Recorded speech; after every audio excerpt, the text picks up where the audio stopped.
Pai querido que estás nos céus, e somos agradecidos pela oportunidade que o Senhor nos dá de estudarmos a Tua Palavra. Louvamos o Teu nome por esta oportunidade. Nesse momento queremos pedir a presença do Teu Espírito conosco, nos dando sabedoria, inteligência e discernimento para compreendermos a Tua Palavra. Amém.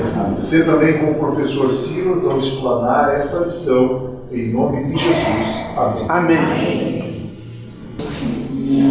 Abra a Bíblia no capítulo 6 do livro do Apocalipse. Apocalipse, capítulo 6. Meia dúzia. Conforme nós fazemos toda semana, nós vamos ver o capítulo todo primeiro e depois nós vamos comentar. Por favor, Daniel. E vi quando o cordeiro abriu os 7 selos, e ouvi um dos 4 selos viventes dizer numa voz como estão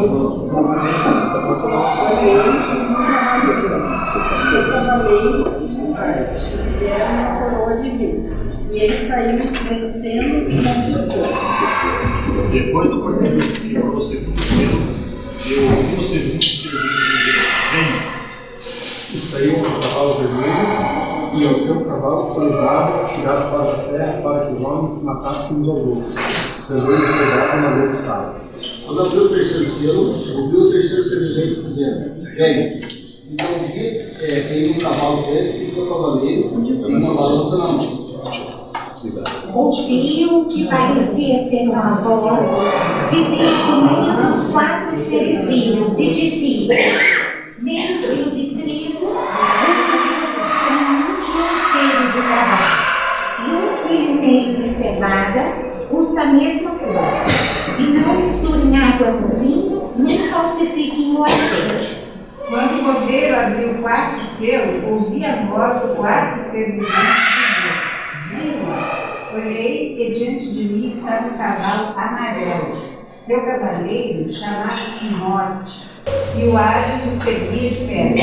Foi-lhes dado poder sobre um quarto da terra para matar pela espada, pela fome, por pragas e por meio dos animais selvagens da terra. Havendo aberto o quinto selo, vi debaixo do altar as almas dos que foram mortos por amor à palavra de Deus, por amor do testemunho que deram. Chamar em grande voz, dizendo: durante os céus,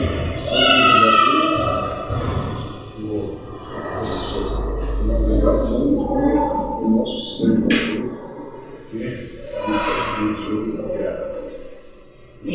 Então, a cada um deles foi dada uma vestidura branca. Eles disseram: e repousasse ainda por pouco tempo, até que também se completasse o número dos seus conservos, e seus irmãos que iam ser mortos, como igualmente eles foram. Olhei quando abriu o 6º selo, e houve grande terremoto.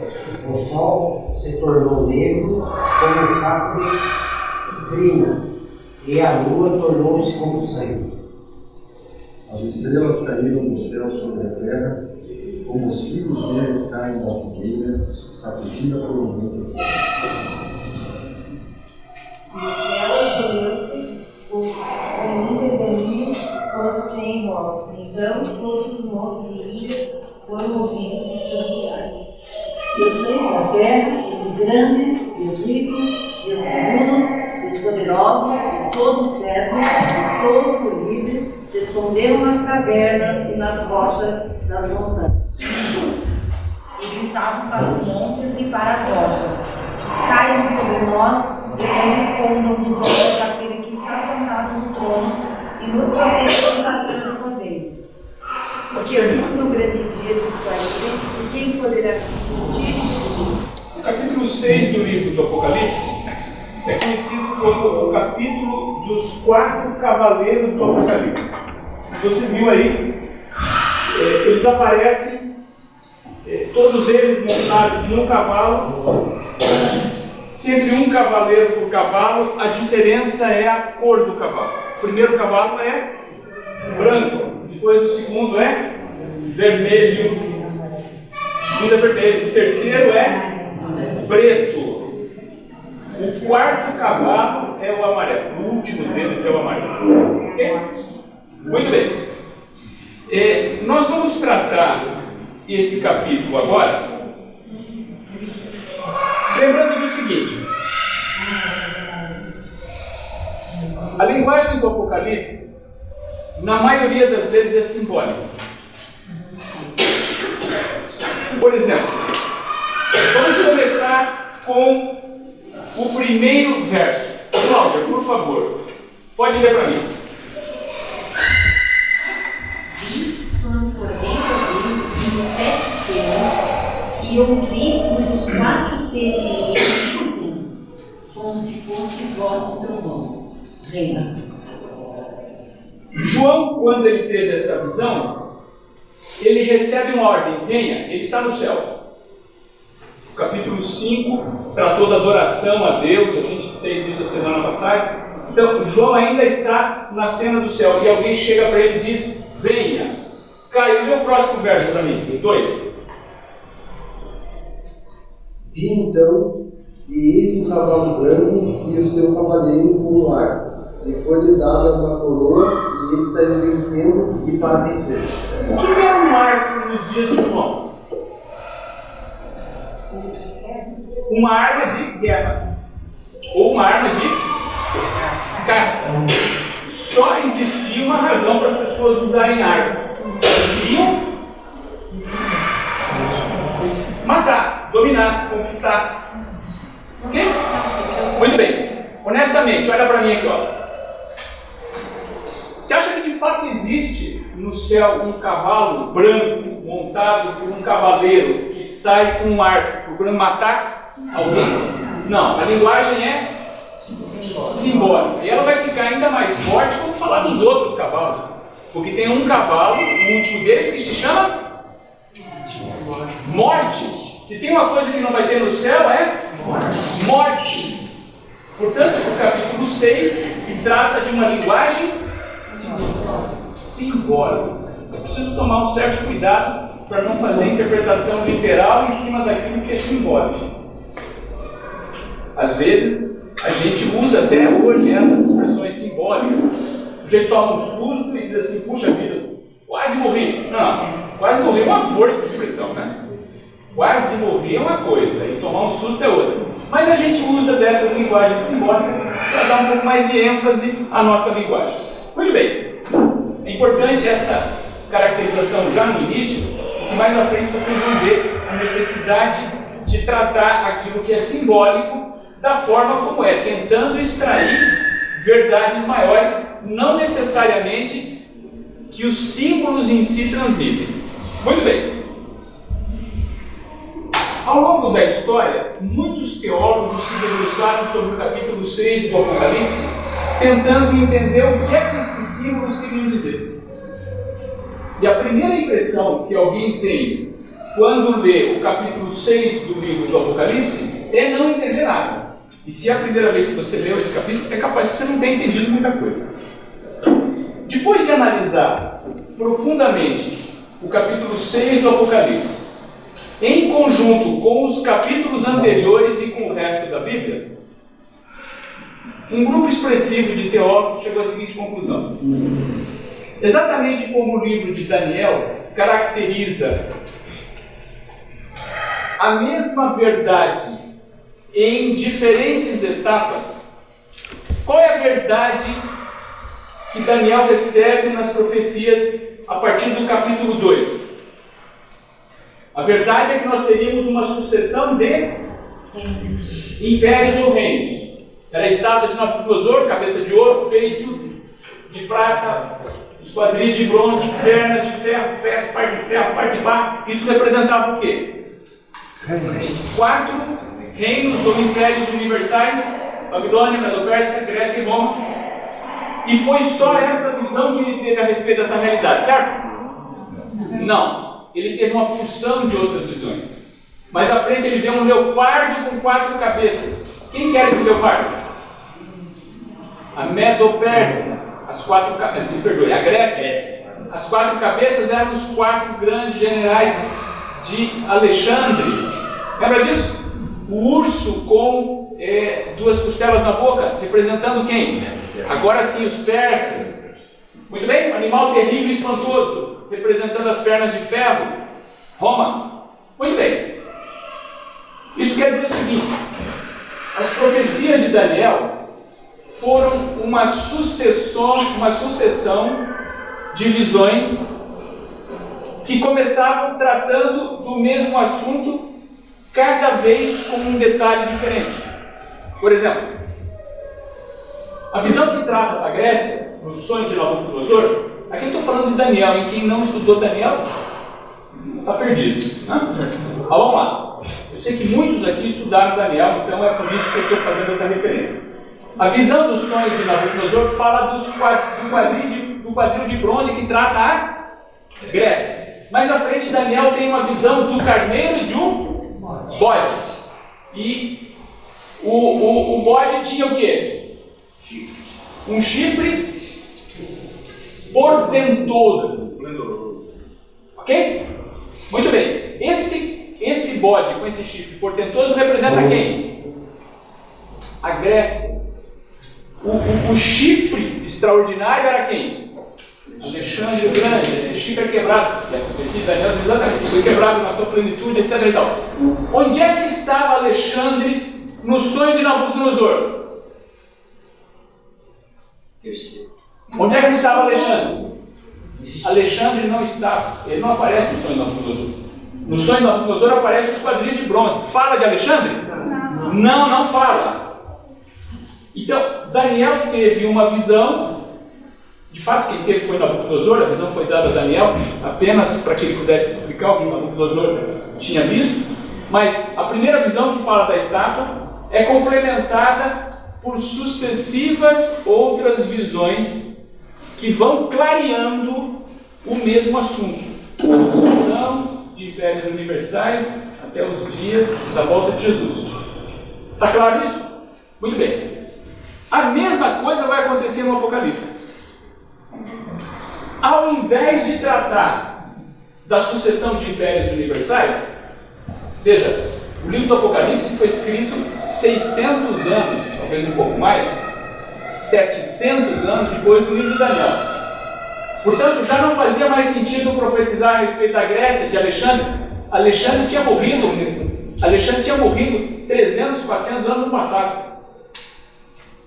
O que João enxerga nas profecias do livro do Apocalipse é a sequência de acontecimentos entre a ascensão de Jesus ao céu e a sua volta à terra, sob o ponto de vista da história da igreja cristã nesse mundo. Nós vimos no começo do livro do Apocalipse, capítulo 2 e capítulo 3, uma sequência de 7 igrejas, representando o quê? 7 períodos da história do cristianismo. No capítulo 6 do livro do Apocalipse, nós vamos ver a mesma coisa. Depois de fazer uma análise mais hermenêutica é a expressão que o teólogo usa quando ele quer explicar o sentido das coisas. Depois de fazer uma análise mais hermenêutica do contexto de todas as visões do livro do Apocalipse, eles chegaram à conclusão de que o capítulo 6 tem muita semelhança com o capítulo 2. E olha só. O primeiro selo, aquele onde aparece o cavalo branco, representa a primeira das 7 igrejas do Apocalipse 2, a igreja de Éfeso. É aquele período que começa com a ascensão de Jesus ao céu, 31 da nossa era, e termina por volta, essas datas são sempre tentativas, né? Por volta do ano 100, o ano 100 foi escolhido porque representa o quê? O ano do último apóstolo, aonde o último dos discípulos de Jesus morreu, foi o apóstolo João, o único dos 12 a ter morte natural. Todos os outros morreram de forma violenta. Muito bem. E a pureza da igreja primitiva é representada de maneira muito apropriada pela cor do cavalo. Qual é a cor que a noiva, como regra, usa quando entra na igreja? Branco. Da onde vem isso? Da ideia de que a noiva é pura e está entrando na igreja para receber o seu noivo. A primeira das 7 igrejas, a igreja de Éfeso, também tinha uma pureza doutrinária. Por quê? De quem ela recebeu a doutrina? De quem? Do próprio Deus, de Jesus Cristo. Não havia nenhum problema doutrinário na igreja primitiva, né? Nenhum. Todo mundo rezava pelo mesmo credo. E os 12 apóstolos, veja, mesmo que Judas tenha se suicidado, um deles foi escolhido depois, mais à frente, para substituir, eram 12 no começo. Tá? Os 12 apóstolos garantiram que essa pureza doutrinária fosse transmitida à próxima geração. Muito bem. Essa expressão de que o cavaleiro estava vencendo e conquistando deve-se ao fato de que, até hoje, a primeira das 7 igrejas, da igreja de Éfeso, ou o primeiro período da história do cristianismo, os primeiros 100 anos, foi o período mais bem sucedido do cristianismo. Por muito pouco, a igreja de Éfeso não concluiu a missão de evangelizar o mundo. Existem alguns documentos muito antigos de funcionários do governo romano trabalhando nas províncias que Roma tinha ao redor do mundo, e um deles dizia o seguinte para o imperador: Majestade, lembre-se que o imperador era adorado como Deus. Hein? Nos dias de João, o imperador era Deus na terra, as pessoas adoravam ele como divindade. Majestade, nós precisamos tomar cuidado com essa praga chamada cristianismo, porque daqui a pouco ninguém mais vai adorar o Senhor. Aqui mesmo onde eu estou, está cheio de funcionário público que já é cristão. Ou nós acabamos com essa praga, ou esses cristãos vão tomar conta do império. Ok? Muito bem. Primeiro selo representa a primeira igreja, ou a igreja de Éfeso. Vamos para o segundo selo, Apocalipse 6, verso 4. Dona Jane, por favor. 6:4. Saiu outro cavalo vermelho, e ao que estava sentado sobre ele foi dado que tirasse a paz da terra, e que se matassem uns aos outros, e foi-lhe dada uma grande espada. O segundo selo representa o segundo período da história da igreja cristã. Se o branco no primeiro selo representava a pureza, o que é que o vermelho vai representar? Mais ou menos. Um meio termo. Olha o que aconteceu. A partir da primeira fase da igreja cristã, a segunda fase, aquela que começa com a igreja de Esmirna, Esmirna também está no capítulo 2 do Apocalipse, quem esteve conosco em Apocalipse 2 já viu isso. A fase que começa no ano 100 e vai até o ano 313, é uma fase onde o cristianismo ele começa a fazer concessões ao Estado para se tornar parte do establishment, para se tornar parte das coisas que todo mundo usa como sendo comuns. Se no primeiro selo os pagãos perseguiam os cristãos, agora, veja, a igreja e o Estado formam um negócio, e daí então os cristãos passam a perseguir os pagãos. Vamos para o terceiro selo, Apocalipse 6, 5 e 6. A senhora lá no fundo, pode ler para nós. Então o cordeiro quebrou o terceiro selo, e ouvi o terceiro ser vivo dizer: venha. Olhei e vi um cavalo preto, o seu cavaleiro tinha uma balança na mão. As mais graves concessões doutrinárias de toda a história. Aqui, para poder fazer parte da estrutura constituída até então no Estado, o cristianismo teve que abrir mão de muita coisa. E o paganismo entrou para dentro do cristianismo de maneira avassaladora. Antes de você criticar os cristãos daquela época, é preciso lembrar que a situação deles era bem difícil. No caso da primeira igreja, a igreja de Éfeso, os cristãos eram comida de leão nas tardes do Coliseu.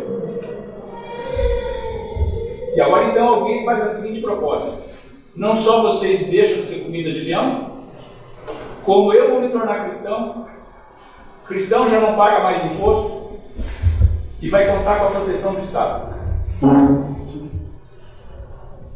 Desde que... Você está entendendo? E agora? Você imagine, para vocês que têm criança pequena, né? Uma coisa é você dizer, não, eu viro comida de leão, não tem problema. Quanto tempo você ia aguentar ver a tua menina virar comida de leão? E foi isso que aconteceu. E o cristianismo abriu mão, então, de tudo o que ele tinha de pureza doutrinária, o povo que havia restado, e agora então ele fez uma concessão em larga escala, e a partir daí o paganismo entrou para dentro com força e com vontade. E agora então João usa uma linguagem muito estranha para nós. Vamos ler o verso 6 inteiro, por favor. Lene, pode ler para nós. Eu vi uma como que voz no meio dos 4 seres viventes, dizendo: uma medida de trigo por 1 denário, 3 medidas de cevada por 1 denário, e não danifiques o azeite e o vinho. Uau! Olha, você pode ler esse troço aí 300 vezes. Se você não estudar esse negócio, você não vai conseguir entender nada. Lê de novo, Lene. Eu vi uma como que voz no meio dos 4 seres viventes, dizendo: uma medida de trigo por 1 denário, 3 medidas de cevada por 1 denário, e não danifiques o azeite e o vinho. Garanto que não melhorou muito, né? Não. Você pode ler mais 298 vezes, não vai melhorar. É por isso que a Bíblia precisa ser estudada. Olha só. Vamos começar tentando entender o que está escrito aí. Uma tradução mais contemporânea vai trazer, ao invés de uma medida de trigo, vai trazer o quê? Quem está com a Bíblia na nova linguagem de hoje? 1 quilo de trigo. Custa o quê, Fabrício? Você que está com a nova linguagem de hoje aí? Um dia de trabalho. Bem, Então, olha só aqui, ó. Comigo aqui, Caio, olha só. Denário, nos dias de João, era uma unidade monetária que equivalia a 1 dia de serviço para o trabalhador nação. Você quer contratar alguém para a sua fazenda? Maravilha, é 1 denário por dia. Tudo bem? Muito bem. Trigo continua existindo entre nós. Preciso explicar o que é trigo, né? Trigo é matéria-prima para o pão. O que talvez você não saiba é o seguinte: nos dias de João, a população, de forma geral, nós chamamos de classe média hoje, classe média não comia pão feito de trigo. Por quê? Trigo é enjoado. Eu sou agricultor e agora eu falo de algo que eu conheço bem. Trigo é enjoado. É pior que mulher bonita. Enjoado. Trigo é assim, ó. Eles estão plantando trigo agora, hein? O trigo agora, ele não gosta muito de chuva. O sujeito que plantou trigo já faz 1 mês, essa chuvarada é um horror. Trigo empesteia, que é uma desgraça. Para dar praga. Soja, você tira soja com 3, 4 aplicações de fungicida. Trigo, às vezes, tem que fazer 7, 8 e olha lá. O trigo é uma desgraça. Daqui a pouco ele vai querer sol. Mas ele não quer muito sol. De vez em quando tem que ter uma chuva. Mas não pode ser muita chuva, porque senão ele reclama. Trigo é enjoado. É uma desgraça. É por isso que aqui, a nossa região, o agricultor corre do trigo como o diabo corre da cruz. Você faz trigo se você não tem outra alternativa. Eu, por exemplo, fiz trigo uma vez só, perdi dinheiro, não tirei da terra o que eu pus na terra. Nunca mais fiz trigo. O negócio é aveia, o inverno não é para ganhar dinheiro. Trigo é enjoado. Se o trigo é enjoado, qual que é a consequência? Trigo é um troço barato? Não. Caro pra caramba. Caro barbaridade. E o trigo só não é caro hoje como nos dias de João, porque graças a Deus, agradeçam a Deus por ele ter criado o milho. Vou explicar para você aqui por que você tem comida barata na sua casa hoje em dia. Graças a Deus pelo milho. Você quer ver só? Nós estamos falando de hoje, hein? Hoje nós temos trator, colhedeira, temos fungicida, temos GPS, tem uma porção de coisa na lavoura. Ah, muito bem. Você consegue jogar mais ou menos 160 quilos de semente de trigo no chão para tirar em torno de 3.200 quilos de grão na colheita. Então é mais ou menos assim, você põe 1 e colhe 20. Essa é a proporção do trigo. Tudo bem? Agora vamos para o milho. Comigo aqui, ó. Milho você põe 20 quilos de semente no chão e tira 12.000 quilos de grão. Uau! Então, você, no caso do milho, você coloca uma semente e colhe 600. No caso do trigo, você coloca uma e colhe 20. Você está entendendo o que é que fez a comida baratear uma barbaridade? Milho. Milho. Os caras usam milho para engordar porco, para engordar frango. O milho é o grande responsável pela comida barata. Nos dias de João, o trigo era muito mais caro do que hoje, porque a produtividade, eu não tenho a menor ideia, eu nunca vi um histórico de um agricultor daquela época, mas devia ser horror. Se hoje a gente, com grande esforço, faz 3.000 quilos por hectare, imagine nos dias de João. Gente de classe média não comia pão feito de trigo, eles comiam pão feito de cevada, ou centeio, é um pão duro. Agora com esse negócio de uma comida mais natural, né? Tem muita gente comendo pão de cevada como um troço chique. Mas nos dias de João, os caras queriam comer era trigo mesmo, pãozinho maciozinho. Cevada é uma desgraça. Só que a cevada produz bem mais, até hoje, produz bem mais que o trigo. E ela é bem mais resistente a doenças. A consequência é que a cevada era mais barata do que o trigo.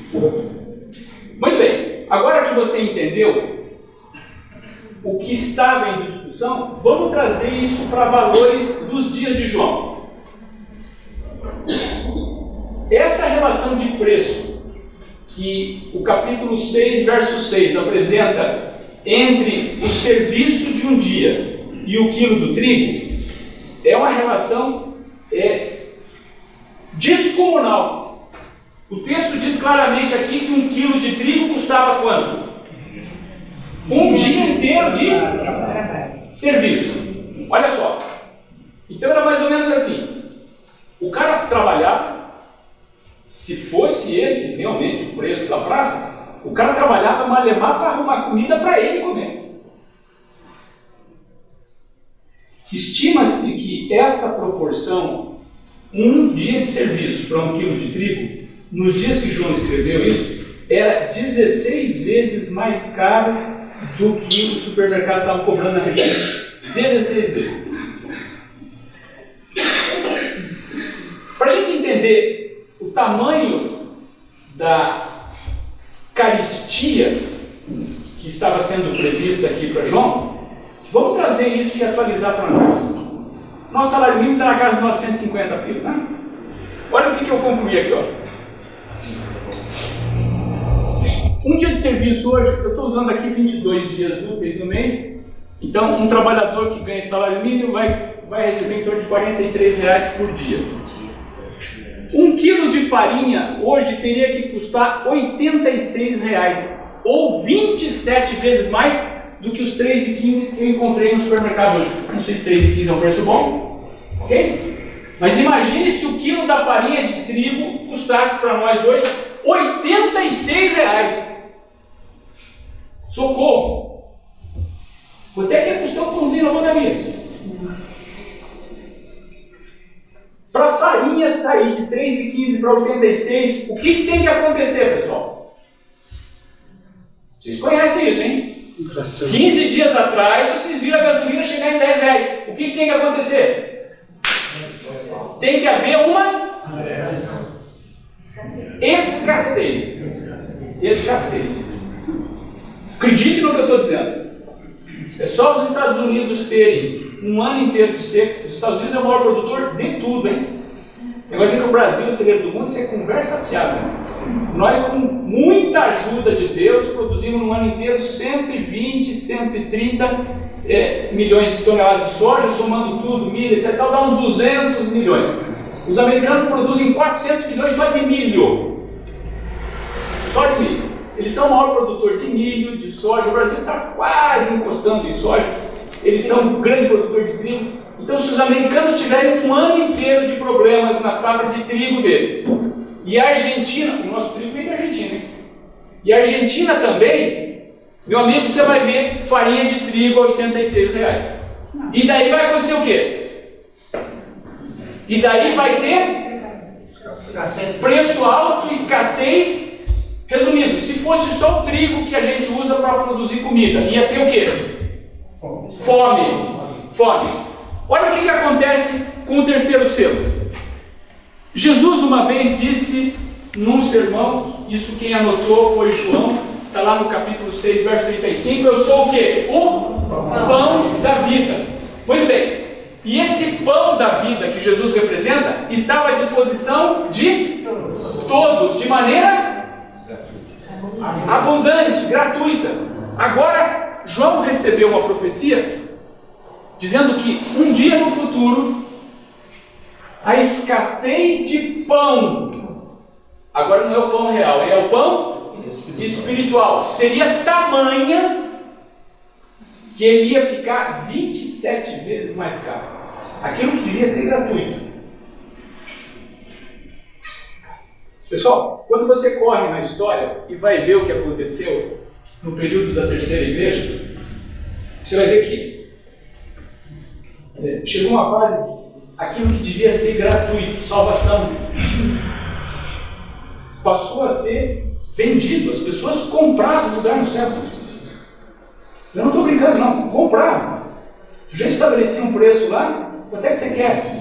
Ah, não, eu preciso tanto. Então tá, o sujeito trabalhava para conseguir comprar um lugar no céu. E isso devia ser gratuito.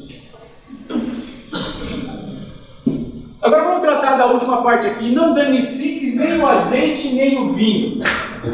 A nova tradução da linguagem de hoje fala em não mistures, mas a expressão mais adequada aqui é o danifique mesmo. No Velho Testamento, o azeite era usado para representar o processo pelo qual pessoas especiais eram separadas por Deus por um propósito especial. Um exemplo clássico disso é o que aconteceu com Davi. Um dia Samuel chegou na casa de Jessé. Jessé era o pai de Davi. E Samuel era o profeta de Deus. Deus tinha enviado Samuel à casa de Jessé e disse: você vai lá e você vai escolher um dos filhos de Jessé como rei de Israel. E aí chegou o primeiro. O cara era fortão, altão. E Samuel pensou assim: esse é o cara, nós vamos ter um rei bonitão. E isso não é ruim, porque o rei anterior era muito bonito. Saul era um dos homens mais bonitos de Israel, devia ter perto de 2 metros de altura. A Bíblia diz que do ombro para cima ele era maior que todo mundo. Então a turma aí tem 1,70 m, ele devia ter perto de 2 metros de altura. Um cara bonitão. E aí então Samuel pensou: nós temos um cara bonitão para incentivar as meninas, né, e incentivar o rapaz a lutar e tal. E enquanto Samuel estava pensando nisso, Deus disse para ele: esquece, rapaz, você não entende nada. E aí veio o segundo, que era lá meia boca. Samuel pensou: bom, quem sabe seja esse. Deus falou para ele: esquece. Veio todo mundo. E de repente, Deus disse para ele: olha, o rei não está aí. Afinal das contas é o seguinte: tinha um menino franzino, cabelinho ruivo, invocado que era uma peste, estava cuidando das ovelhas. O menino era tão invocado que um dia um leão resolveu comer uma ovelha do pai dele. Ele comeu o leão, não comeu, ele matou o leão. Já era da pá virada. Muito bem. E aí então, quando ele chega até Samuel, Deus diz: esse é o rei que eu escolhi. E aí Samuel tira da bolsa que ele carregava um vasilhame com óleo e derrama óleo ou azeite sobre a cabeça de Davi. A partir desse momento, Davi sabia que tinha sido ungido para ser rei de Israel, e a vida dele mudou. Isso aconteceu com outras pessoas ao longo da história no Velho Testamento. Saul é o rei anterior a Davi na história do Velho Testamento, passou pelo mesmo processo. O azeite ou o óleo, esse azeite vem de oliva, ou o óleo de oliva, é usado no Velho Testamento para representar o Espírito Santo de Deus agindo sobre uma pessoa. E o vinho, bom, o vinho representa o sangue de Jesus. Ele disse isso na última ceia. Ele disse para os discípulos: tomai e bebei, esse é o meu sangue, que é derramado em favor de muitos. Não danifiques nem o quê? Nem o vinho. A salvação pela graça que Jesus oferece a todo aquele que aceita, e também não atrapalhe a ação do Espírito Santo. Você sabe qual que é a preocupação maior que todo mundo tem que falar em nome de Deus? Tem.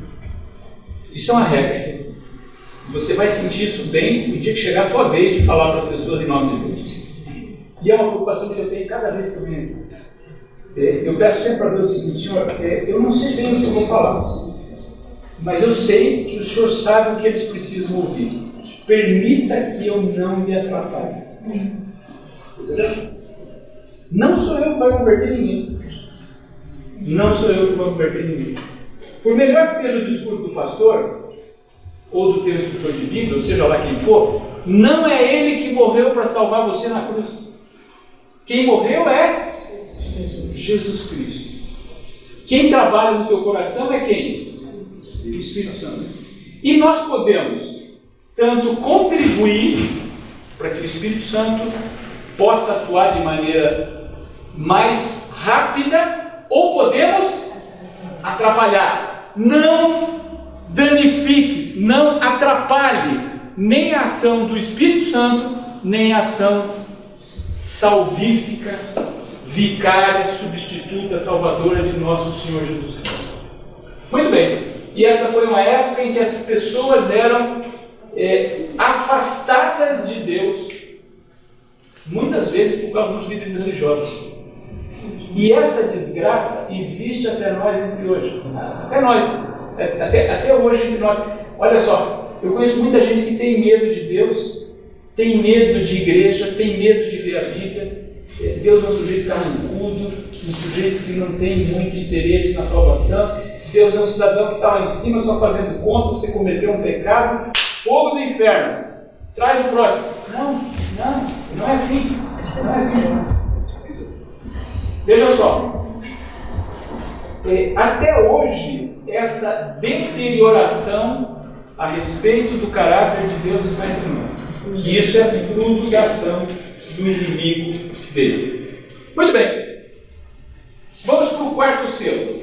Apocalipse 6, 7 e 8. Quando o cordeiro abriu o quarto selo, ouvi a voz do quarto ser vivente dizendo: vem. E olhei, e eis um cavalo amarelo e o seu cavaleiro, sendo este chamado Morte. O inferno o estava seguindo, e foi-lhes dada autoridade sobre a quarta parte da terra para matar a espada, pela fome, com a mortandade e por meio das feras da terra. Parece que aqui existe um problema na linguagem do Apocalipse, né? Porque nós vimos um cavalo preto no selo anterior e agora vimos um cavalo amarelo. E o cavalo chamado de morte é quem? O amarelo. Parece que alguma coisa não está batendo, né? Raciocine comigo aqui, ó. Olha só. Primeiro, você tem que estudar a Bíblia não de acordo com aquilo que você acredita. Você tem que estudar a Bíblia em acordo com aquilo que a Bíblia apresenta, e mais ainda, em acordo com aquilo que foi escrito, na visão das pessoas que receberam essa mensagem. Então, para nós hoje, a morte é representada pela cor negra, o preto. Agora, na prática, olha o meu raciocínio aqui, ó. Imagine que você tenha um dedo que foi parcialmente esmagado. Primeiro ele vai ficar o quê? Não.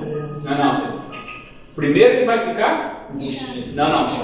Primeiro ele vai ficar vermelho e vai sair sangue para tudo que é lado. Ok? Muito bem.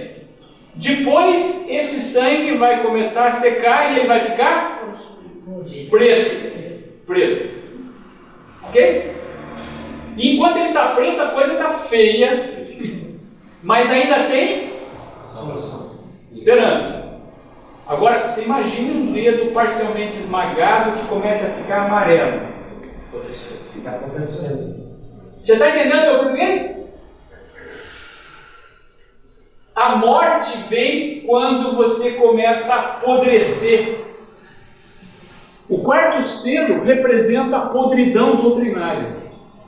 Agora então, o cristianismo tinha ido muito além de qualquer esperança e a igreja passa por um período terrível. Essa é conhecida na história como a Idade das Trevas. A quantidade de pessoas que foi assassinada, procurem na história episódios que relatam o que aconteceu com os valdenses. É um povo que vivia no norte da Itália, sul da França, na região do Piemonte. Cerca de 1 milhão deles foram trucidados, famílias inteiras, muitos jogados, eles moravam nos Alpes, né? Então, às vezes, para fugir, eles tinham que subir montanha acima. O pessoal ia lá onde eles estavam, escondidos em cavernas, e pegavam famílias, crianças, todo mundo, e jogavam 400, 500, 600 metros para baixo. Muito bem. Além disso, houve na Europa, durante essa época, a chamada peste negra. O que aconteceu ali é uma brutalidade. Pelo menos 30% da população europeia morreu num período muito curto de tempo, hein? Pouco mais de 15 anos. Já imaginou o que é isso? 200 milhões de mortos em 15 anos. E aqui eu estou usando uma estimativa conservadora. De cada 3 pessoas, no mínimo uma ia morrer. Aqui eu tenho 3 senhoras nessa mesa. Uma delas ia morrer. Você já imaginou o que é isso? Em 15 anos. Muito bem. Eu tenho aqui algumas referências falando sobre esse período terrível da história. E ele equivale então à igreja de Tiatira, que começa em 538. A gente não mencionou muito essas datas aqui. Essas datas já foram tratadas quando nós mencionamos as 7 igrejas. Mas 538 é a época em que o cristianismo se estabelece agora não só como religião do Estado, como no período anterior, mas como Estado em si. E até hoje existe entre nós um Estado, um assento nas Nações Unidas, embaixada em Brasília, que é resultante disso aí. Muito bem. Vamos para o próximo selo, 5º selo. Apocalipse 6, 9 a 11. Dona Daí, por favor. Quando ele abriu o 5º selo, disse debaixo do altar as almas daqueles que tinham sido mortos por causa da palavra de Deus e por causa do testemunho sustentado. Clamaram em grande voz, dizendo: até quando, ó soberano Senhor, santo e verdadeiro, não julgas, nem vingas o nosso sangue dos que habitam sobre a terra? Então a cada um deles foi dada uma vestidura branca e lhes disseram que repousassem ainda por um tempo, até que também se completasse o número dos seus conservos e seus irmãos que iam ser mortos como igualmente eles foram. O 5º selo já não traz mais um cavalo. O quinto selo traz uma cena onde João vê um grupo de pessoas, ele chama isso de almas na Bíblia, do ponto de vista bíblico, é a combinação entre o fôlego de vida e um corpo feito de barro. Essa combinação é a alma. Portanto, o que nós chamamos hoje de pessoa, a Bíblia chamava de alma. E espírito, é a mesma coisa. Que o espírito é o sinônimo que a Bíblia tem para a alma ou para a pessoa, é um ser vivente.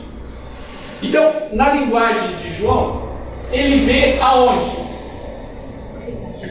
Debaixo do altar. Uau. Debaixo do altar. Ele vê o quê? Almas. Quantas? Uma? Uma? Não, uma porção, né? Olha só. Comigo aqui, pessoal. Esse período negro da história da humanidade, que inclui inclusive o quinto selo, é um período de uma quantidade inominável de barbaridades. Estude um pouquinho a respeito do que aconteceu na Inquisição. Torquemada, não esqueçam esse nome, está registrado lá no livro do céu. Torquemada.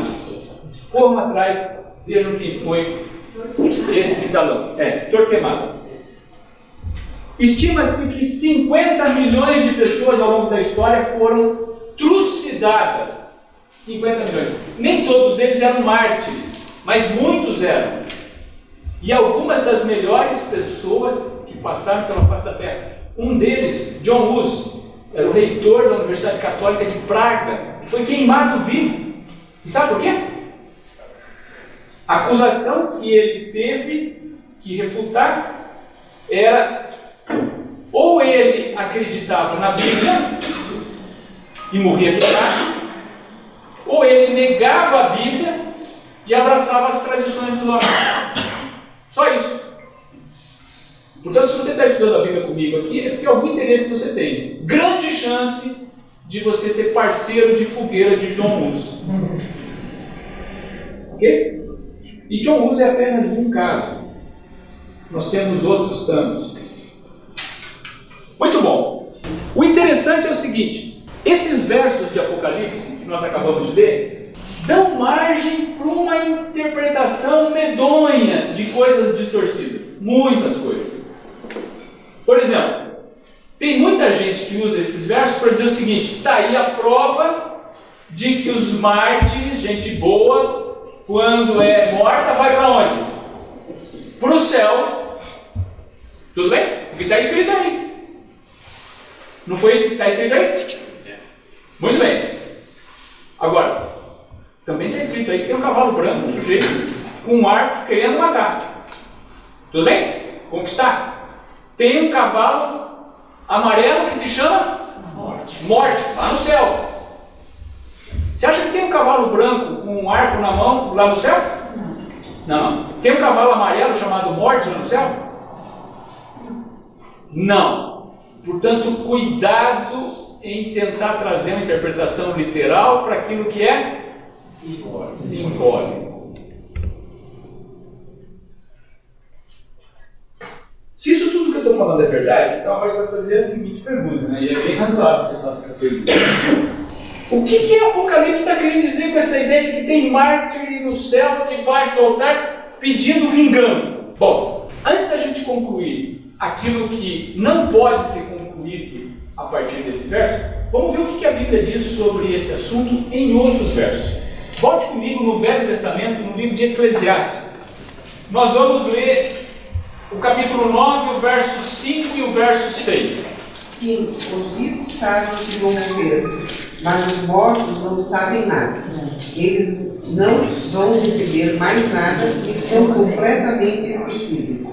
Os seus amores, os seus ódios, as suas paixões, tudo isso morreu com eles. Nunca mais tomarão parte naquilo que acontece nesse mundo. Uau! Até recentemente a dona Olga tinha em casa um grupo de pessoas que estudava Coisas relacionadas ao mundo que envolve espíritos, etc. Ela era instrutora disso. E eu me lembro da primeira vez que ela viu esse texto na Bíblia, ela disse: uau! Os vivos sabem uma opção de coisa, né? Os mortos sabem o quê? Pessoal, os mortos não sabem nada. O que mais? Nunca mais? Eles não vão. Aquele negócio do marido dizer para a mulher: olha, cuidado, eu vou puxar você pelo pé. Isso não existe na Bíblia. Não existe isso na Bíblia. E também não faz sentido a mulher dizer isso para o marido. Maria jamais escreveu Dona Flor de Marido, né? Os vivos sabem que vão morrer. Os mortos não sabem nada. Pessoal, comigo aqui, ó. Esse é o assunto importante da noite. Olha aqui, ó. Desgraçadamente, nós vivemos num mundo cristão, onde a maioria dos cristãos não acredita no que está escrito na Bíblia. A maioria deles não acredita. A grande maioria, a absoluta maioria, e não é só dos cristãos. Você quer ver só? As grandes religiões do mundo não acreditam nisso. Os muçulmanos não acreditam nisso. Os hindus não acreditam nisso. Os budistas não acreditam nisso. Apesar de estar claro, como o sol do meio-dia, os mortos não sabem nada. Os cristãos não acreditam nisso. Nós temos pouquíssimos grupos organizados cristãos que acreditam nesse texto da Bíblia. Você quer um exemplo deles? As Testemunhas de Jeová. É um dos poucos que acreditam. As grandes denominações protestantes, batista, metodista, presbiteriano, luterano, nenhum deles acredita nisso. Tem batista até que guarda o sábado. Batista não serve pedido. Mas se o sujeito é bom, morreu, vai para o céu. Você está entendendo? A Bíblia é clara. Os mortos não sabem nada. Não sabem nada.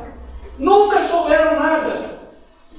Então como é que tem mártires mortos no céu embaixo do altar reclamando? Como é que tem? Do mesmo jeito que tem um cavalo chamado morte. Você está entendendo? Do mesmo jeito que o cavalo chamado morte é apenas uma representação simbólica, esses mártires no céu, embaixo do altar. Raciocina comigo aqui, pessoal. Veja se faz sentido.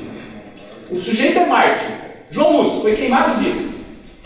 Agora ele vai para o céu para ficar embaixo do altar, reclamando: Senhor, e aquela turma que me queimou lá, Senhor, o Senhor não fez nada. O Senhor não fez nada, Senhor. Está todo mundo ali embaixo do altar. Imagina o tamanho desse altar. E o sujeito fica embaixo do altar. Isso não pode ser literal, pessoal. Os bons, quando morrem, o que acontece com eles? Os bons, quando morrem, o que acontece com eles? Não sabem nada. E os maus, quando morrem? Mesma coisa. É o que a Bíblia diz. É o que a Bíblia diz. Se você ainda não se convenceu, eu quero analisar com você uma história que aparece no Novo Testamento, no livro de João. Mateus, Marcos, Lucas e João. João capítulo 11, verso 11. Jesus disse isso e depois continuou: o nosso amigo Lázaro está dormindo, mas eu vou lá acordá-lo. Mais ou menos uns 15 dias antes desse texto ter acontecido, Jesus recebeu um WhatsApp. E o WhatsApp dizia assim, era Maria. Maria, ela tinha uma irmã mais nova chamada, aliás, era Marta. Ela tinha uma irmã mais nova chamada Maria e tinha um irmão, provavelmente mais velho, chamado Lázaro. Então, Marta escreve assim para Jesus, dizendo: Senhor, eu preciso que o Senhor venha, porque o seu grande amigo Lázaro está muito mal. Está muito mal. 15 dias se passaram. E os discípulos estranharam a atitude de Jesus. Jesus recebeu o WhatsApp e não se mexeu. Continuou tocando a vida dele, como se ele não soubesse de nada. Muito bem. Passou todo esse tempo, os discípulos até tinham esquecido do pedido da irmã de Lázaro. E aí, um belo dia, Jesus diz o que vocês ouviram aqui. Lázaro está? Lázaro está? Dormindo. Mas eu vou acordá-lo. Eu tenho quase certeza que Pedro disse, olha senhor, se ele está dormindo, deixa ele dormir, porque ele estava mal com a barbaridade. Se ele está dormindo, ele estava reclamando de dor, uma loucura. Deixa Lázaro descansar, hora que ele acordar, então nós vamos lá, não vamos atrapalhar o rapaz, senhor. Vamos continuar vendo o que acontece na história. Verso 14. Fica, por favor.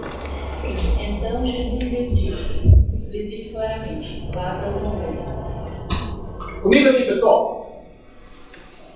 Jesus olhou para os discípulos e viu que eles não tinham entendido nada do aramaico dele. Nada. E aí Jesus disse o seguinte, pessoal, o meu aramaico não ficou claro para vocês. Então eu vou falar um aramaico melhor. Lázaro morreu. Na cabeça de Jesus, morrer é igual ao quê? Um sono profundo. Conhece aquela expressão sono de pedra? O sujeito deita e dorme. Graças a Deus, quando a gente tem uma noite de sono assim, né? E quem tem esse sono de pedra, o sujeito passa do lado, não acorda. O sujeito acende a luz, não percebe. Quando ele acorda, é mesmo assim?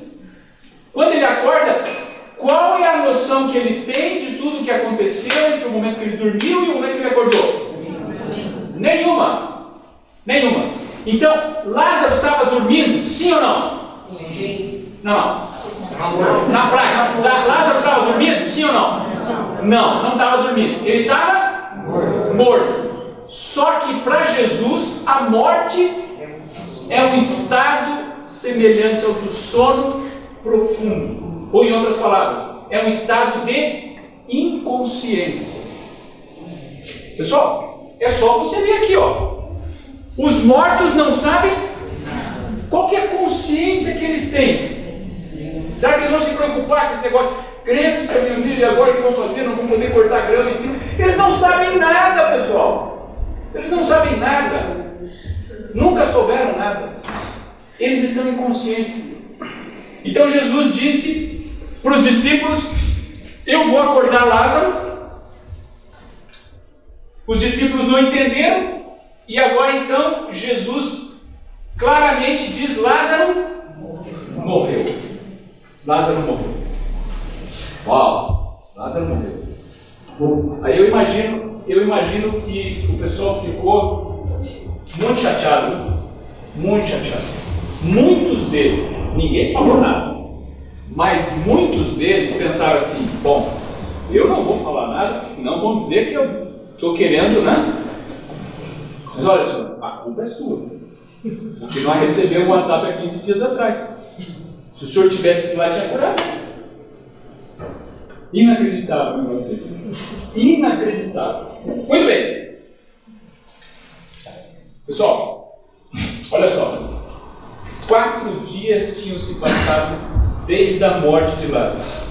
Ele já estava sepultado. Veja comigo aqui, ó. Vamos pensar como pensa praticamente 10 em cada 10 cristãos aí fora. Grande maioria, católicos, protestantes, evangélicos, grande maioria. Tira as testemunhas de Jeová e os adventistas do sétimo dia, o resto todo pensa igual. O sujeito que é bom, morreu, vai para onde? Para o céu. Agora, comigo aqui, o sujeito era o melhor amigo de Jesus. Se quem é bom, quando morre, vai para o céu, o melhor amigo de Jesus vai para onde, Caio? Vai sentar na primeira fila, pessoal. Entendeu? Ele não só vai para o céu, como vai na primeira classe, vai sentado na janelinha. E ele estava morto há 4 dias. 4 dias. Eu não conheço nenhum desses que acredita que a pessoa boa, quando morre, vai para o céu. Acredita que o sujeito vai andando para o céu, que leva uma eternidade para chegar. Que nada. Que nada. O sujeito morreu? Não chore, minha irmã. Ele está lá no céu, à direita de Deus Pai, com os anjos, na paz do Senhor. Já escutou essa conversa fiada? Isso não tem nada de Bíblia, pessoal. Nada de Bíblia. Mas 10 em cada 10 cristãos aí fora acreditam nisso. Muito bem. Olha o que acontece na sequência. João 11, verso 17. Luiz, lê para mim, por favor. Chegando Jesus, encontrou Lázaro já sepultado havia 4 dias. Quando Jesus chegou, uma das irmãs de Lázaro disse para ele exatamente o que os discípulos estavam pensando a viagem inteira. Ela chegou e disse para ele, bem assim: Senhor, que tragédia. Agora, se o senhor estivesse aqui, não tinha acontecido isso. Entendeu? Eu posso até imaginar os discípulos cutucando a forma. Eu falei, eu levei o WhatsApp para ele. Ele não quis fazer nada. Vamos para o verso 25. Esse verso foi escrito para nós. Seu Renato, por favor. Então Jesus afirmou: Eu sou a ressurreição e a vida. Quem crê em mim, ainda que morra, viverá. E quem vive e crê em mim, nunca morrerá. Você acredita nisso? Eu podia terminar a minha apresentação para você hoje nessa pergunta. Jesus disse: Eu sou o quê? A ressurreição e a vida. Quem crê em mim, mesmo que morra, vai viver. Vai viver porque eu sou a ressurreição. E aí Jesus olhou para a irmã de Lázaro, a primeira que ouviu isso, e perguntou para ela o seguinte: você acredita nisso? E eu podia terminar a minha apresentação para você fazendo essa pergunta: você acredita nisso? Ou você acredita ainda nessa conversa fiada que veio desde a época dos gregos? Isso não tem nada a ver com o cristianismo, pessoal. Isso é paganismo puro. Platão, Sócrates já apresentavam isso. A ideia de que o ser humano é uma combinação de um corpo perecível que aprisiona uma alma eterna. O corpo é carnal, o corpo é falível, o corpo é uma desgraça. A alma é pura, a alma é transcendente, a alma vive para sempre. Isso é conversa fiada, pessoal. Isso entrou para dentro do cristianismo durante todos aqueles anos onde a cor do cavalo foi mudando. Você está percebendo o cavalo mudar de cor? Quando Jesus foi para o céu, o cavalo era branco. As pessoas morriam e ficavam aguardando no sono dos justos ou dos ímpios, seja lá como for, a ressurreição. O cavalo começou a ficar vermelho, depois o cavalo ficou preto, e aí o cavalo amarelou, quer dizer, apodreceu. Uma das podridões que ainda está entre nós no cristianismo hoje é essa, de que as pessoas não morrem, elas só trocam de lugar. E isso está aí em todas as religiões. Eu vou dizer para você o seguinte, olha, esse é um problema até mais sério do que a guarda do sábado. Tem mais gente que guarda o sábado do que gente que acredita, conforme a Bíblia apresenta, a ideia de que as pessoas, quando morrem, elas entram num estado de inconsciência. É pouquíssima gente que acredita nisso. E isso não tem nada de cristianismo. Nada. Zero. Muito bom. Vamos ver o que acontece na sequência. João 11, o 43 e o 44. Depois de ser isto, gritou: Lázaro, venha para fora. E o morto saiu. Seus pés e suas mãos estavam desbaixados com tiras de pano, e o seu rosto estava enrolado com um pano. Então Jesus disse: desenrole as faixas e deixem que ele vá. Muito bem. Depois de ter perguntado para a irmã de Lázaro: você acredita nisso? Você acredita na ressurreição? Jesus vai até o túmulo e diz o quê? Lázaro, vem para fora. Por que nós estudamos essa história toda? Acompanhe o raciocínio aqui, ó. E agora vem a parte importante. Eu preciso de todos os teus neurônios. Comigo aqui, ó. Vamos pensar como pensa 10 em cada 10 cristãos lá fora. O sujeito é bom, morreu, vai para o céu. Lázaro estava onde então? De acordo com eles lá. Ele estava no céu. Há quanto tempo? 4 dias. 4 dias. Companheiro, se é comigo, eu ia sair do túmulo chutando tudo. Você imagina, você está 4 dias no céu. Você já recebeu a tua mansão de presente. Você já fez amizade com Moisés, Elias, a turma toda. Você está escalado para fazer parte do time de futebol domingo à tarde. Você está no céu, meu amigo. Está entendendo? Você está no céu. Aqui na terra você está acostumado a descer a ladeira, andando de carrinho de rolimã. Lá eles pegaram e fecharam o autódromo inteiro para você andar de Ferrari o dia inteiro. Você está no céu, cara. Você está andando de Ferrari no autódromo o dia inteiro, marcando tempo em cima de tempo. É uma maravilha. Você vai voltar para o carrinho de rolimã aqui na terra, cara? Você está de brincadeira um negócio desse? Qual que é a lógica disso? Da maneira como Jesus conta a história de Lázaro, a ressurreição de Lázaro foi ou não foi algo bom? Sim ou não? Claro que foi. Vai haver um dia em que os mortos vão ressuscitar. Todos. Isso está na Bíblia. Você vai ver isso mais à frente, nos capítulos finais do Apocalipse. Todos os mortos, todos vão ressuscitar. Tanto os bons quanto os ímpios. Então, o que é que João queria dizer com essa profecia que ele ouviu? Mártires reclamando vingança. Claramente, isso é uma linguagem figurada. Quer ver só? Comigo aqui, ó.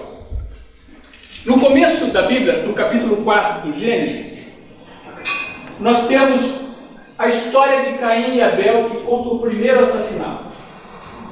Caim, o irmão mais velho, matou Abel, o irmão mais novo. Depois da morte de Abel, Deus se dirige a Caim e diz o que está escrito aqui. Pode ler para nós, Messi, por favor. Disse o Senhor a Caim: onde está Abel, teu irmão? Ele respondeu: não sei, acaso sou eu tutor do teu irmão? E disse Deus: que fizeste? A vosso sangue teu irmão clama na terra. Amém. Era a primeira morte que a Bíblia relata, e já foi por assassinato. Você veja que o pecado é uma barbaridade. A primeira pessoa que morre assassinada, e o pior, é o irmão mais velho matando o irmão mais novo. Você já imaginou um negócio desse? Até hoje isso é uma barbaridade, hein? Qualquer pai e qualquer mãe sabe muito bem o tamanho da desgraça que é ver o filho mais velho matar o filho mais novo. Você imagina para Adão e Eva, que não só nunca tinham visto morte, como a morte se apresenta dessa forma brutal. E Deus diz a Caim o quê? O sangue do teu irmão está... A tradução da Nova Linguagem hoje diz, está gritando pedindo vingança. Honestamente, pessoal, você acha que isso é um verso literal? O sangue de Abel estava gritando pedindo vingança? Não, mas até hoje nós usamos essa expressão. Não é isso? O sujeito foi assassinado, e a gente costuma dizer que o sangue dele ainda não foi vingado. Tudo bem? Isso quer dizer que ele não recebeu justiça. Isso é uma linguagem figurada. Sangue não grita. Portanto, no céu não faz sentido ter mártires vivendo debaixo do altar. Mais ainda, no céu não faz sentido, ninguém está lá se preocupando com vingança. Nem que tenha sido assassinado aqui na terra. O céu é uma outra realidade. O céu é uma outra realidade. Quem chegar lá no céu, a Bíblia diz bem assim, as coisas velhas se passaram. Garanto para você que, ó, quem está acostumado a andar de carrinho de rolimã, quando sentar no banco de trás de um Rolls Royce, não vai se livrar do carrinho de rolimã. Por estar de brincadeira, senhor. Ok? Muito bem. E mais uma coisa interessante. Olha só. Os mártires estavam lá no céu clamando vingança, certo? Então tá bom. Os bons morreram e foram para o céu. Tudo bem? Isso quer dizer que os maus, os ímpios, já estão no inferno sofrendo o fogo da punição. É isso daí? Não! Os bons estavam lá no céu clamando vingança. E os maus?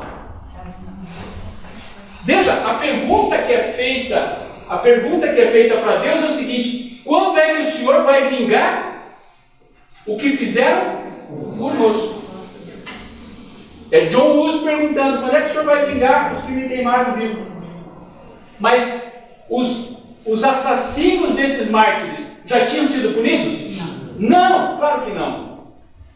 Pessoal, não é bíblica a ideia de que pessoa boa, quando morre, vai para o céu. E também não é bíblica a ideia de que pessoa ruim, quando morre, vai para o inferno. Aliás, não é bíblica a ideia de que você deve julgar quem vai para o céu e para o inferno. Quem vai julgar é Deus. O que acontece com a pessoa que morreu? A Bíblia diz assim: ela está num estado de inconsciência. Espírito, né? Bom, ela está num estado de inconsciência. Acabou. Não importa se ela é boa ou ruim, ela está num estado de inconsciência. Isso é o que a Bíblia diz. Um dia, ela vai ressuscitar.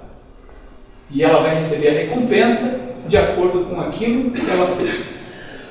Esse não é o assunto de hoje, então nós vamos ficar aqui. Vamos então agora para o 6º selo. Apocalipse 6, 12 a 17. Pode ler para mim, Caio. Vi quando Deus abriu o 6º selo, e seus eventos grande terremoto. O sol se tornou negro como um saco de fibra, a lua toda como sangue. As estrelas do céu caíram pela terra como uma figueira quando abalada por vento forte. Deixa cair os seus figos verdes.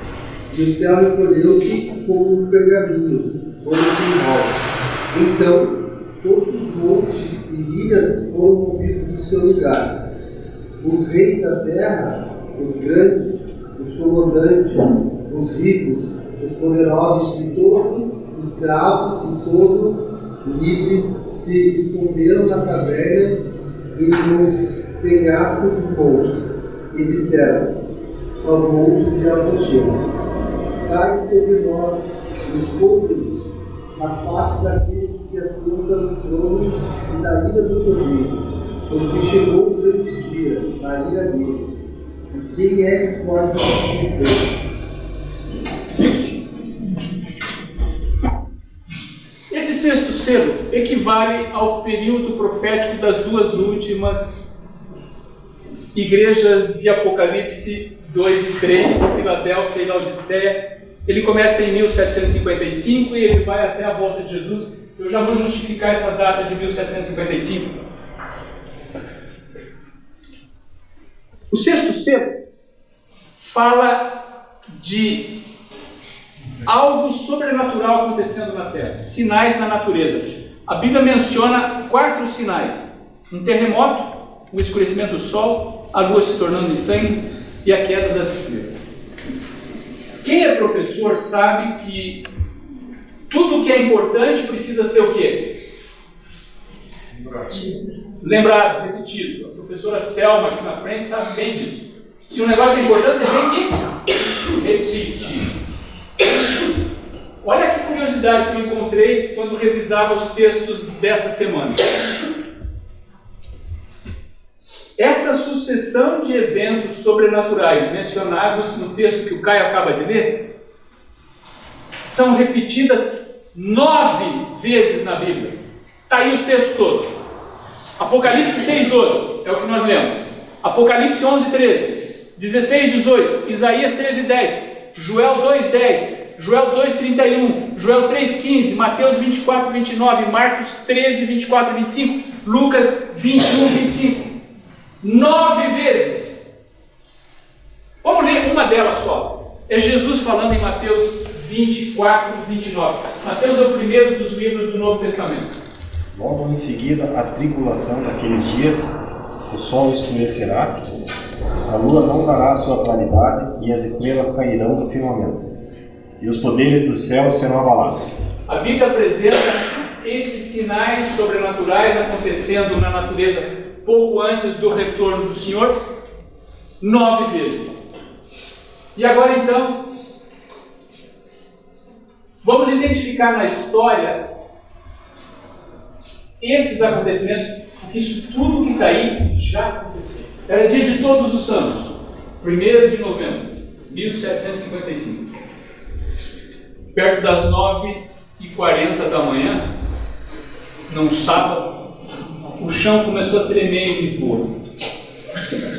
Esse é um dos maiores terremotos que a história já registrou. É verdade que na época nós não tínhamos todo o recurso que temos para medir, mas em função dos estragos provocados, estima-se que esse terremoto teve entre 8,5 e 9 graus naquela escala de magnitude que mede terremotos. Numa cidade de 200 mil pessoas, pelo menos 30 mil morreram na hora. No chão, viu-se fissuras de 5 metros. Você já imaginou o chão se abrir e, de repente, um abismo de 5 metros? Fogo sai do chão. Lisboa foi praticamente toda destruída. E depois do terremoto veio... Lisboa está bem perto do litoral, né? Depois do terremoto veio um maremoto, 20 metros de altura. Em Barbados, Barbados fica aqui no Caribe, 6.500 quilômetros para lá de Portugal. Essa onda varreu a ilha 18 horas depois. O terremoto de Lisboa foi um evento sobrenatural que marca o início daquilo que nós conhecemos no livro do Apocalipse como sendo o tempo do fim. A partir daí nós temos uma sucessão rápida de acontecimentos, boa parte deles já no passado, que culmina com a gloriosa volta de nosso Senhor Jesus Cristo, que ainda está no futuro. Portanto, tudo que nós vamos ver agora já ficou para trás. Agora vamos ver quando aconteceu o escurecimento do Sol. 1780. Mais ou menos por essa época, um livro de um sacerdote jesuíta, chamava-se Manuel Lacunza, atraía a atenção das pessoas do mundo inteiro a respeito da proximidade da volta de nosso Senhor Jesus Cristo. Lacunza sabia que a mensagem dele ia provocar muito transtorno na igreja, portanto ele usou um pseudônimo. Pseudônimo é o nome que você usa quando você não quer que o teu nome apareça. E ele usou o seguinte pseudônimo: Josafá Ben Ezra. É como se ele quisesse dizer que aquele livro tinha sido escrito por um rabi ou um rabino judeu. Não era coisa de católico. Muito bem. E mais ou menos na época que o livro de Lacunza entrou em circulação, nós tivemos um dia único na história. 19 de maio de 1780 é um dia que começou como começa todo dia. O sol nasce no leste, é um dia bonito, céu azul, sol brilhando. Entre 9 e 10 horas da manhã, começou a escurecer. E escureceu de tal forma que ficou mais escuro do que uma noite de lua nova. A lua nova é aquela lua que você não tem claridade nenhuma no céu. Uma noite de lua nova, e lembre-se que nessa época, 1780, não tinha luz elétrica, hein? Então, as pessoas tinham que começar a trazer lamparina, acender lampião, etc. e tal. A bicharada, isso era 9, 10 horas da manhã, a bicharada que tinha saído para comer, vaca, boi, galinha, a bicharada viu o dia escurecer e pensou: bom, hoje deve ter acontecido alguma coisa, vamos voltar, né? E volta todo mundo para o galinheiro, para o curral. Esse era um dia de negócios na Assembleia do Estado de Connecticut. Connecticut é um estado que faz parte da Nova Inglaterra. Nova Inglaterra é o pedaço que a gente chama de Nordeste dos Estados Unidos. Se fosse aqui no Brasil, a gente diria que é o Nordeste. É ali que a colonização americana começou de maneira mais intensa e um conjunto que envolve pelo menos 4, 5 estados, um deles é Connecticut. Era um dia de reunião na Assembleia Estadual de Connecticut. E os deputados estavam chegando para a reunião e de repente começou a escurecer. E escurecer daquele jeito, 9, 10 horas da manhã, escurecer mesmo. As pessoas começaram a ficar preocupadas. Pode acreditar. Mesmo hoje, com todo o recurso que nós temos, se amanhã cedo, às 10 horas da manhã, ficar escuro que nem um breu, você vai ver muita gente tremer de medo. E não foi diferente. E aí, a questão era a seguinte: será que nós vamos dar início à sessão da Assembleia ou não? Porque muita gente estava achando que o mundo estava acabando, que aquele era o dia do juízo final. E aí então, um dos deputados da Assembleia chamava-se Abraham Davenport, era um coronel. O coronel Davenport pediu a palavra e disse o seguinte: pessoal, eu não sei se esse é o último dia da história ou não. Suponha que não seja o último dia da história. Então não faz nenhum sentido a gente adiar a sessão. Agora, se esse for, e isso está registrado nos anais da Assembleia Legislativa do Estado de Connecticut, se esse for o último dia da história, então é porque daqui a pouco nós vamos nos encontrar com o nosso Deus. E se isso vai acontecer, eu quero que ele se encontre comigo, vendo que eu estou cumprindo com o meu dever. Portanto, traga as lamparina e vamos começar a sessão. E foi assim que foi tudo. Ok? Muito bem. Veja a situação. Primeiro, o dia ficou escuro.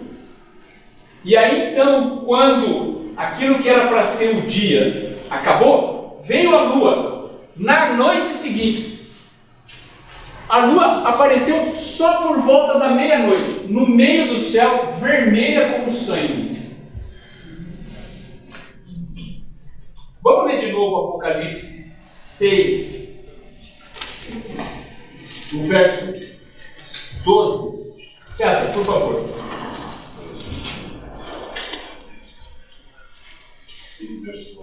Isso. E havendo aberto o selo, olhei e eis que houve um grande tremor de terra, e o sol tornou-se negro como um saco de silício, e a lua tornou-se como sangue. Uau! Por que isso aconteceu na Nova Inglaterra? Muita gente se pergunta, mas por que não foi mundial? Não foi mundial. A Europa, por exemplo, não viu esse evento. Raciocínio comigo aqui, ó. Suponha que isso tivesse acontecido num país onde as pessoas não conheciam a Bíblia. Por exemplo, lá no interior da China. Qual era a chance que elas teriam de associar isso com as profecias bíblicas? Nenhuma. O que aconteceu na Nova Inglaterra? Porque na Nova Inglaterra, em 1780, já havia um grupo de pessoas estudando as profecias de Daniel e Apocalipse.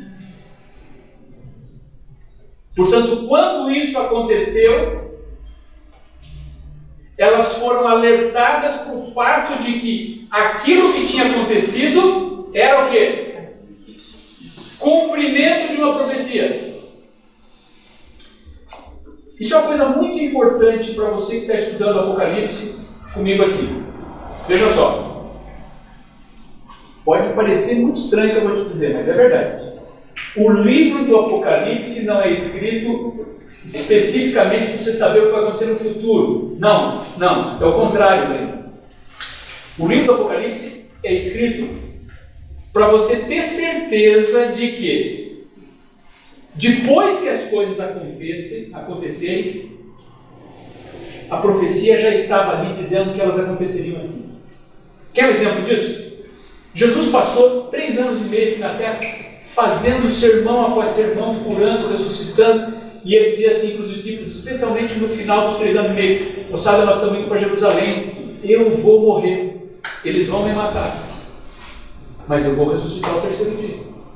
E Jesus falou isso várias vezes. Mas pessoal, ninguém estava interessado nesse discurso de Jesus.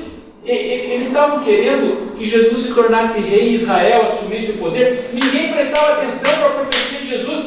Ok? Muito bem. Jesus foi para Jerusalém, preso na quinta-feira à noite. Apanhou a sexta-feira inteira. Foi para a cruz às 9 horas da manhã. 3 da tarde estava morto. Sabe qual que era o sentimento dos discípulos no fim do dia? Profunda tristeza. Eles deviam estar contentes. Não porque Jesus tinha apanhado, não. Porque Jesus tinha sido o Cordeiro que morreu por toda a humanidade. Eles estavam contentes? Não, eles não entenderam nada. Jesus ressuscitou no domingo, ninguém entendeu nada. Jesus precisou pegar um dos 12 discípulos e dizer assim: bota o dedo aqui, chefe. Bota o dedo aqui. Ele não acreditava que era Jesus. E Jesus tinha dito: eu vou para Jerusalém, eu vou morrer, terceiro dia eu vou ressuscitar. Jesus ressuscita e ele ainda tem que pôr o dedo ali, porque ele não acreditou na profecia e nem estava acreditando no que estava vendo. A maioria das profecias, Cláudio, é dada com o seguinte sentido: para você ter certeza de que esse livro traz a mensagem correta. Muitas dessas profecias você não vai entender antes que elas aconteçam. Agora, quando elas acontecerem, você vai olhar e dizer: uau, estava escrito aqui, como é que eu não vi? Percebeu? Por que aconteceu isso na Nova Inglaterra? Porque tinha muita gente estudando as profecias de Daniel e de Apocalipse. E quando isso aconteceu, o pessoal disse: uau. O chão ia tremer. Já aconteceu em Portugal. O sol ia ficar escuro. Aconteceu hoje de manhã, 10 horas da manhã. E a lua? Olha a lua lá. Estava faltando o quê? Verso 13. Vamos para o verso 13. Pode ler para nós, Jane. E as estrelas do céu caíram sobre a terra, como quando a figueira lança de si os seus figos verdes, abalada pelo vento forte. 1833, 13 de novembro. Corram atrás dessas datas, desses eventos. Essa apresentação vai estar disponível para vocês no WhatsApp assim que a gente terminar o estudo aqui. Nós tivemos a mais extraordinária queda de meteoritos que a história já registra. O que aconteceu nessa época é algo descomunal. Não tinha YouTube, não tinha fotografia, não tinha nada disso, mas tinha jornal. Isso aqui, pessoal, são ilustrações que eu tirei de jornais da época. Durou, primeiro, 9 horas. Segundo, elas eram tão brilhantes, algumas delas eram visíveis mesmo depois que o sol nasceu. E não era pouco meteorito, não. Tinha meteorito do tamanho da lua cheia. Corra na internet atrás de um cometa chamado Leonides. Ele passa de vez em quando pela Terra e ele produz, cada vez que passa, uma quantidade grande de meteoritos. Essa nevasca de estrelas, em 1833, foi provocada pela passagem desse cometa. Agora, isso tira o lado sobrenatural do evento? Não. Tanto que foi tão sobrenatural que aconteceu nessa época, que essa nevasca de estrelas deu origem a um ramo da ciência que até hoje estuda os meteoritos. Porque o que aconteceu ali foi descomunal. Gente que viu isso acontecer, que você podia ler com facilidade no meio do mato. Tamanha era a intensidade do brilho e a constância disso.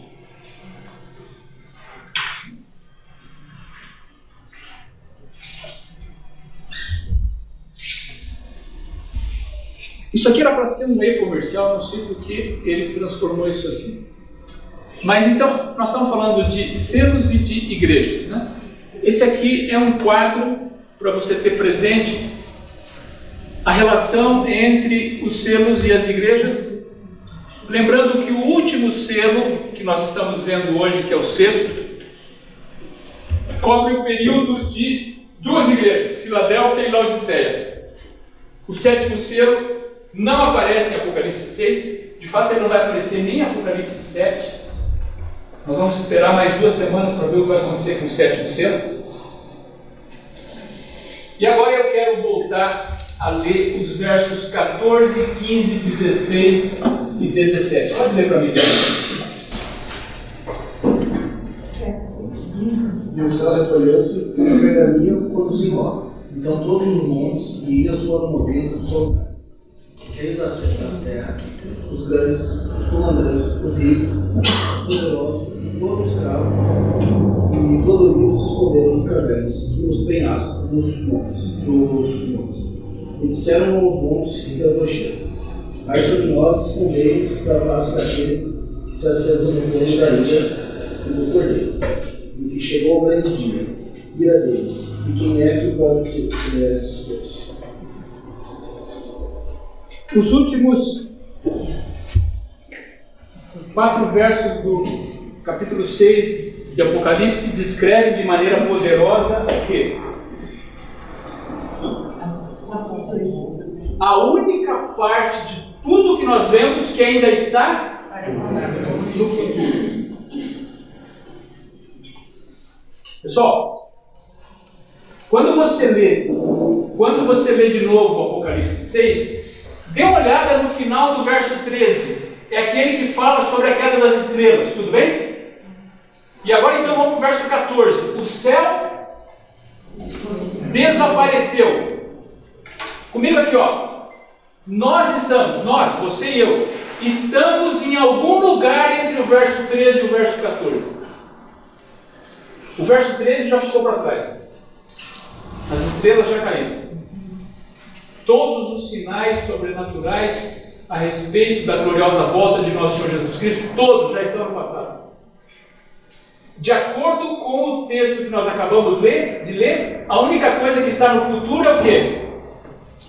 A gloriosa volta de nosso Senhor Jesus.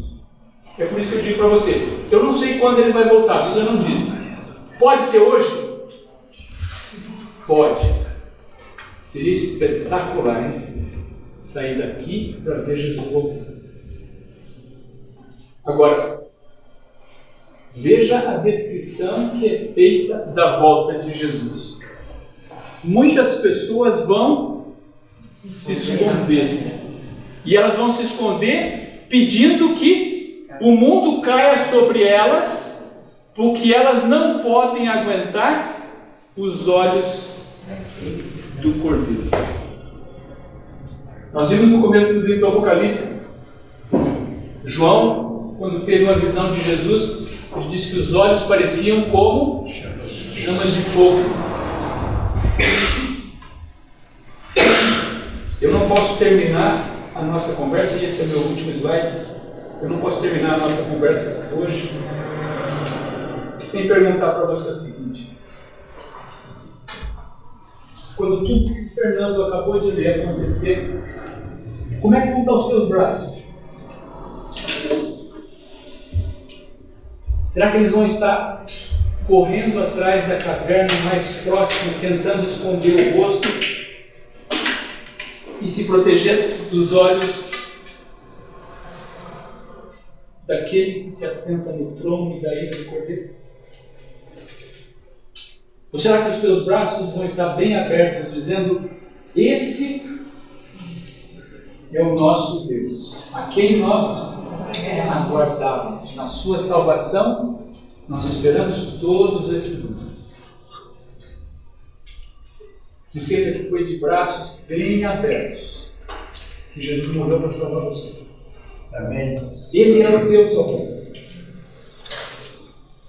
Esse convite permeia toda a vida. Essas profecias foram nos dadas não para você saber exatamente o que vai acontecer, quando vai acontecer. Essas profecias foram dadas para você ter certeza de que esse livro tem muito mais do que papel e tinta. A mensagem central desse livro é salvação. E a salvação está à disposição de todos. Todos. Todos. Terça-feira após terça-feira, alguém vem aqui dizer para você porque a salvação está disponível. Amém? E a pergunta que eu faço para você é o seguinte: se você ainda não se decidiu, o que é que está faltando? O momento é hoje. Se tem um engano que é diabólico, é aquele que diz que quando Jesus voltar, vai haver uma repescagem. Não vai. Não vai. Jesus vai voltar para trazer a recompensa. A recompensa para aqueles que viveram o melhor que podiam da verdade que conheciam, e a punição para aqueles que deliberadamente escolheram ignorar os apelos de Deus. Portanto, eu pergunto de novo para você: quando Jesus voltar, como é que vai estar os teus braços? Você vai estar procurando se esconder? Ou você está querendo ser o primeiro da fila a abraçar o teu Salvador? Tudo que você precisa é dizer: Senhor, não se esqueça de mim quando o Senhor voltar em glória e majestade. Amém. Fecha os olhos, eu vou orar para você. Senhor Deus, muito obrigado pelas profecias que o Senhor nos dá, mostrando claramente que os dias que vivemos são dias muito próximos do final de todos os tempos. Obrigado por esse grupo de pessoas que se reúnem numa quarta-feira, às vezes uma terça-feira chuvosa, fria, para estudar mais uma vez as profecias que o Senhor deixou para nós. Amém. O Senhor sabe das dificuldades, dos problemas, das inquietações, das inseguranças. Todos nós passamos por dias difíceis e é bem provável que alguns que aqui estão hoje tiveram uma semana bem complicada. Eu te peço que, pela tua misericórdia, o Senhor continue nos dando a força que precisamos para viver um dia de cada vez. Amém. Se porventura nós cairmos e falharmos naquilo que sabemos que não devíamos fazer, que a tua graça continue nos perdoando e que o teu Espírito nos ajude a viver melhor, e quando o Senhor voltar, os nossos braços estejam juntos com aqueles muitos que de braços abertos vão dizer: esse é o Deus que esperávamos, e na sua salvação esperamos todos esses tempos. Amém. Fica conosco, dá-nos uma boa noite, guarda-nos do mal, volta logo para nos buscar. Por Jesus. Amém.